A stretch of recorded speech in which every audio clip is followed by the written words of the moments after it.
Okay, to remove the electronic steering switch, take 2 screwdrivers, very small, and what you do is you put one at the bottom right here of the little wheel and another one on the top, and you turn both of them at the same time, and you're gonna see that the wheel actually turns.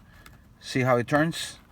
And once it turns with your hand, you can actually just take it off completely, and that's it. And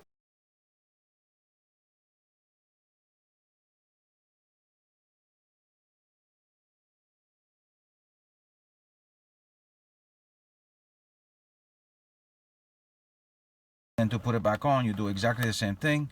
You twist it back on, and then with the 2 little screwdrivers, you tighten it up, and make sure you put the force evenly on both. Very simple, like that.